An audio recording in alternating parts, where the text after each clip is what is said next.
Hey there, welcome back to Olson Farm. Well, it's another kind of sleety, nasty spring day here in Colorado. You might think from watching all my other videos that that's all we get. It actually has been really nice in between. Been sunny, 60s, so I've been taking care of a lot of the other landscaping stuff that needs to be done during this time, cutting back, pruning trees, cutting back the tall grasses, that I like to leave up because it looks a lot prettier in the winter with a lot of the tall grasses up. So, but I like to whack them down in the spring so they have some room to grow. And just kind of taking some care of some other stuff around there that's not really video worthy. But today we've got quite a bit going on since I'm going to be working inside. I'm going to be working in my grow room here, and we've got a few new developments. One is we've got a new chick to introduce you to. We have incubated. Yesterday was the first day that they were supposed to hatch. So we got one so far. There's 8 others that are looking okay, but we'll see over the next couple days. And we've got some tomato plants that need to be transplanted into bigger pots. So we'll be working on that today. Just getting some good stuff done inside. I don't know if you can tell, but I've got a new little toy. I've got a little gimbal that hopefully is making the video a little bit smoother. I'm also using my headphones, so I'm hoping that sounds a little better. And we'll get on with what we need to do today. Okay, so we're going to take a little peek inside the incubator right now. We're going to take a look in here. We got a little chickie that hatched yesterday. There she is. Hopefully it's a she anyway. So she's pretty much dry. She's gotten about 24 hours to dry in here. You see a lot of other ones in here. Hopefully they'll start cracking soon. It's one of my favorite sounds in the world right there. Just a little cheep, cheep, cheep. And so we're going to get her out and put her in the space that I have set up for her. Oh, look at that. Welcome to chickenhood. I'm just going to move this lid here just off for a little bit so I can reach in and grab her. Come here, little one. You got to be really careful, obviously, with the legs. So say hello to the world. Hello. I'm going to put her right in here.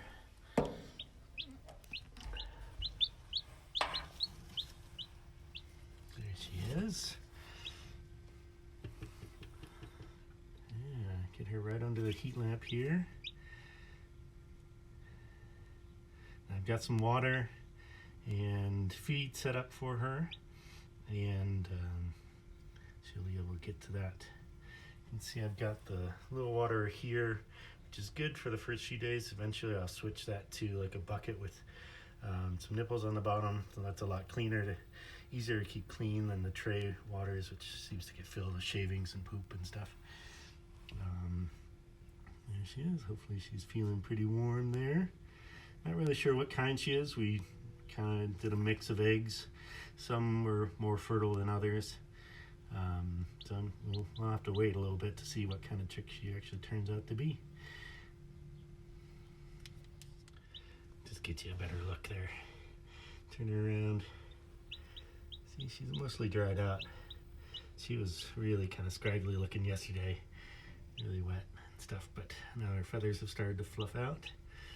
And she should be able to get some nice heat and warmth through here, through the heat lamp, and settle on in there.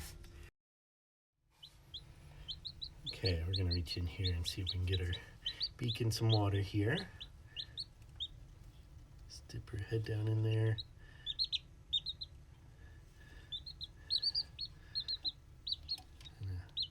Doesn't like it at first, but you just gotta dip your beak in there so they know where to get the water. And eventually, she'll start tilting her head back and getting some more. Maybe not right now. One little one. All right, now we're about ready to get on some transplants. got a tray here, 24 4-inch pots, which I'm going to fill with a potting mix. Sometimes I've used my seed starting mix in the past, but I've kind of run a little bit low on that and picked up these bags at Costco. They're great. It's a Miracle-Gro Organic Choice potting mix. Just give them enough to get going before we transplant them outside in another month and a half or so. So we're going to transfer the little seedlings into these pots. I'll bring out the tray right now. It's one of the trays, so you can see where we are. So you can see we've got our sets of true leaves. We had the first sprouts that came out, and then up here we have the true set of true leaves. So that's when we know it's time to transplant. I'm pretty happy with these so far. We didn't get too spindly on the legs, which has happened in the past. We had nice thick stems here, and so we're just going to take some out and put them in. So I've got 3 varieties in this tray. I've got another 2 varieties in another tray. So that's about 24 plants per variety. Unfortunately, I don't have that much grow space yet. I'd love to get a greenhouse and I could do all these. So we're going to narrow it down to about 12 per variety. So that's going to give us at least 60 tomato plants, hopefully, to go in the ground. Like I said, I'd love to do all 120, but again, I don't have the greenhouse space to put them out there. So we're going to do 2 varieties per tray here. We have 24 4-inch pots on each tray. That's a nice thing about these huge full-size cookie sheets. They fit that many on there. And then they sit right under my grow lights, which are the same pans, so it's a perfect match. So we're going to get 3 trays here eventually of tomato plants, maybe actually 2.5. And then maybe we'll see about filling out that other half with some good looking plants. Now the nice thing about, like I said, I do 1 seed per pot when I plant the original seeds. So I've got plenty to choose from here. I don't have to thin any out. I don't have to, worry about damaging them when I kind of thin the plants out. And I've got a lot to choose from here. I can go and look at the 12 healthiest plants out of the 24 and pick those. And so that's what I'm going to do when I transplant. So as I said, I'm going to start filling these pots with some soil and start transferring.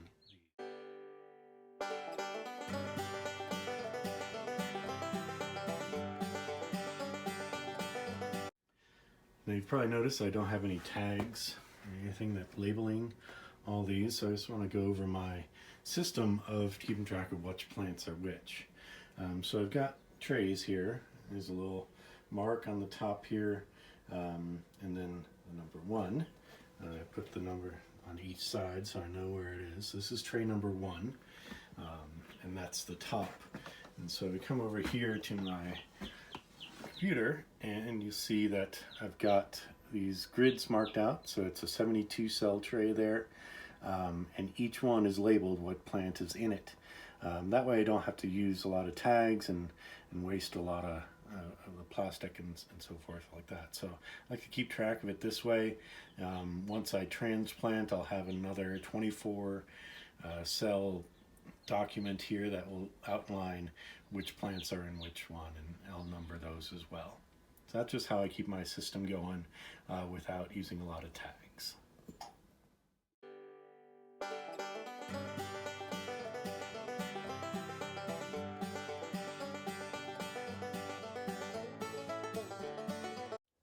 So I want to show you something that I wasn't doing at first, but then remembered about partway through.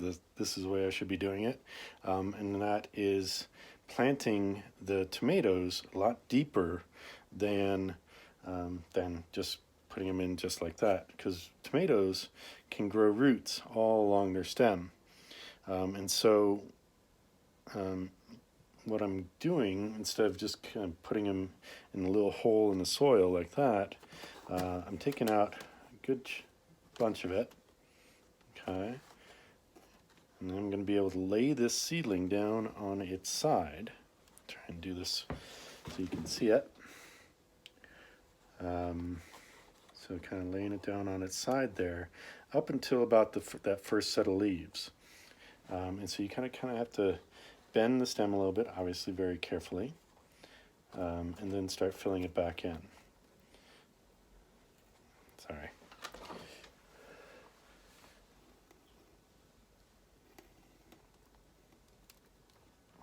Okay, now that whole bottom part of that stem is now buried under that ground. Still have that first set of leaves there that's just at the base, and that will provide a lot more roots for the plant to make it a lot stronger and healthier. So that's how we're doing that. Hopefully you saw it. Hopefully I didn't cover up too much of it there. But again, it's just kind of laying a tomato seedling on its side. So the roots are kind of back over here. The stem kind of goes along here and then it comes out here. So I try and do them all in the same direction so they're all kind of in the same, they end up being in the same corner of the pot, so they're not interfering with each other. But I just wanted to show you that as I thought of it while I was going through it, and then we'll get the rest of these done.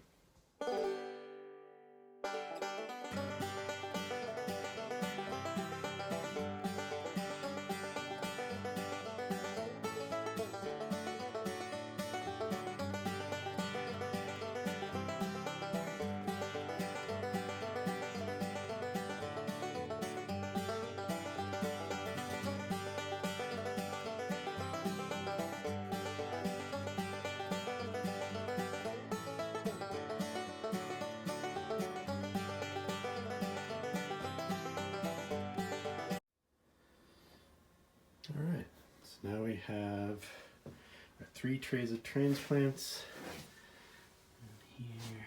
They may not look like much right now, mostly because we buried them so deep, but yeah, nice, a lot of stem down underneath, and the roots will take hold out of that, and we should get some nice, healthy, strong tomato plants. And they should start perking up here in a little bit too. Obviously there's probably a little transplant shock, but that should, with plenty of water and light, that should correct itself, and we are done with that. Hey, so we've got a lot done today, and we got the tomato plants transplanted. You see those right behind me there. Got those. We got 3 trays of 24 each. So that gives us 72 tomato plants. 8 of those are tomatillos, but the rest are sauce or slicer tomatoes. Hoping all goes well and we'll be able to plant all those and not get any late snowstorms, and we should get plenty of tomatoes for canning later on. That's one of my favorite things to have canned and ready to go in the middle of winter, is some nice fresh tomatoes. So we'll be hoping for that. I arranged some peppers around, so filled in some empty spots, and so we've got 2 trays of peppers still. So we'll have a lot of, and those are like 72 each, give or take. And so we should have a lot of pepper plants too. I'm hoping to make a lot of green chili, can that. All right. Want to give you one more quick look at the chickie, and then we'll be done for the day. Chick is looking great. I'm always so happy when that works out. We've got a few more eggs still in the incubator. Hoping those will hatch soon over the next couple days. But other than that, I think we're doing all right here at Olson Farm. Hope you guys are doing good out there too. Hey, if you want to subscribe, great. If you want to follow me, I'm going to keep posting these as we get going, busier and busier in the season. We'll have more to go over, and I've got some things I've learned that I'd like to show you, and things I've learned that farming in Colorado that I found beneficial. And if you guys have any hints or tips or any comments out there, please leave some. And happy farming. Just want to give you one more look at our little chickie here. She's sleeping. See her head move a little bit, but she just woke up. She's nestled in right between the water and the food, so I'm going to keep dipping her beak in there until she starts drinking it. She might be fine for now, but she and then she'll get some food, and she'll be doing okay. So far, so good.